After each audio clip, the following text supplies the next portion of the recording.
सभी हैं भीड़ में, तुम भी निकल सको तो चलो, सफर में धूप तो होगी, जो चल सको तो चलो।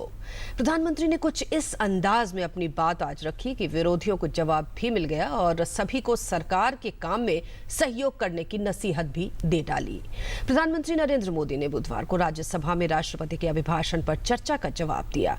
इस दौरान उन्होंने कांग्रेस पर तंज कसा तो वहीं अपनी सरकार की उपलब्धियां भी गिनाई।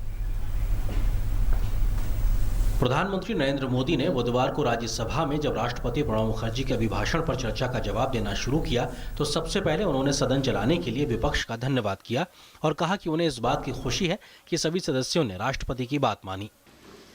राष्ट्रपति जी ने कहा था कि सदन चलना चाहिए, सदन में संवाद होना चाहिए और हम सभी सदस्यों ने राष्ट्रपति जी की बात को शिरोधार्य माना और सदन को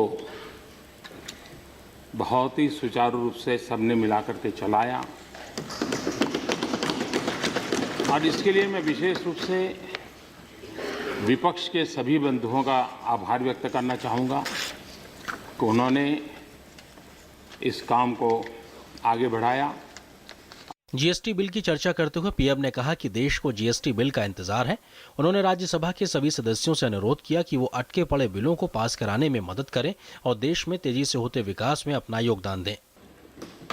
देश कई हमारे बिल पारित हो इसका इंतजार कर रहा है।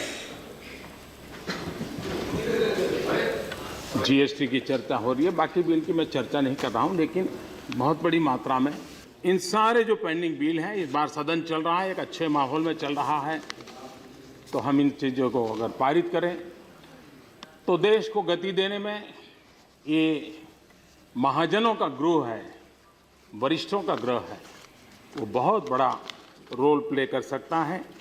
इसलिए मैं आग्रहपूर्वक प्रार्थना करता हूं सभी माननीय सदस्यों से कि लोकसभा में जो बिल पारित हुए हैं उनको हो सके उतना जल्दी पारित करके हम देश को गति देने में अपनी भूमिका अदा करें।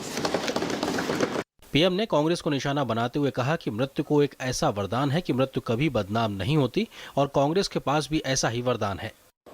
कभी कभी लगता है कांग्रेस को ऐसा कोई वरदान है। शरद जी के खिलाफ कुछ कहें, मायावती जी के खिलाफ कुछ कहें तो अखबार में आएगा, टीवी में आएगा कि बीएसपी पर हमला, जेडीयू पर हमला, शरद जी पर हमला, मायावती जी। लेकिन कांग्रेस एक ऐसी है जब भी हमला हो तो विपक्ष पर हमला। कभी कांग्रेस को बदनामी नहीं मिलती है। अपनी सरकार की उपलब्धियां गिनाते हुए पीएम ने कहा कि हाल ही में कुछ खनिजों की नीलामी से 18,000 करोड़ रुपए मिले हैं। सरकार की कोशिश है कि सारी प्रक्रियाओं को पारदर्शिता के साथ लागू किया जाए। पीएम मोदी ने फोर्ब्स मैगजीन का हवाला देते हुए कहा कि दुनिया भी सरकार की पारदर्शी नीतियों को सराहना कर रही है। सरकार की कोशिश है कि सब्सिडी सही व्यक्ति को मिले और सही समय पर मिले। सरकार ने न केवल स्किल डेवलपमेंट के लिए अलग मंत्रालय बनाया है, बल्कि स्किल डेवलपमेंट के लिए बने संस्थानों को मजबूत करके उसकी क्षमता बढ़ाई है। उन्होंने कहा कि 2030 में दुनिया को प्रशिक्षित लोगों की जरूरत होगी और उसे पूरा करने के लिए सरकार अंतर्राष्ट्रीय मानकों के मुताबिक काम कर रही है। प्रधानमंत्री ने कहा कि उनकी सरकार ने राज्यों को ज्यादा अधिकार दिए हैं। उन्होंने कहा कि दुनिया में मंदी के बावजूद देश आर्थिक तरक्की के रास्ते पर आगे बढ़ रहा है और अंतर्राष्ट्रीय रेटिंग एजेंसियां भी इस बात को स्वीकार कर रही हैं। प्रधानमंत्री ने कहा कि नौजवानों को रोजगार के लिए स्टार्टअप योजना शुरू की गई है, जिसमें टैक्स छूट भी दिया जा रहा है। मुद्रा और जनधन योजना के जरिए भी लोगों को मदद की जा रही है। किसानों का जिक्र करते हुए पीएम ने कहा कि 2022 तक किसान की आय दोगुनी करने का लक्ष्य रखा गया है। कुछ राज्यों में पंचायत चुनाव में उम्मीदवारों के लिए शिक्षा की योग्यता लगाए जाने के मसले पर पीएम ने कहा कि सुप्रीम कोर्ट ने भी यही व्यवस्था दी है और अगर कांग्रेस को अनपढ़ों की इतनी ही चिंता है तो उसे आने वाले 5 राज्यों के विधानसभा चुनाव में 30% टिकट अनपढ़ों को देनी चाहिए। मैं खास करके गुलाम नबी साहब से और उनके साथियों से आग्रह करूंगा कि जो 5 राज्यों में चुनाव होने वाले हैं, कम से कम 30% लोगों को, अनपढ़ लोगों को टिकट दें, बिल्कुल अनपढ़ लोग। तो जो वो कह रहे हैं उसमें उनका क्या कमिटमेंट वो पता चलेगा। अनपढ़ की इतनी चिंता है, होनी भी चाहिए। प्रधानमंत्री ने कहा कि उन्हें तमाम समस्याएं विरासत में मिली हैं, जिन्हें वो दूर करने की कोशिश कर रहे हैं।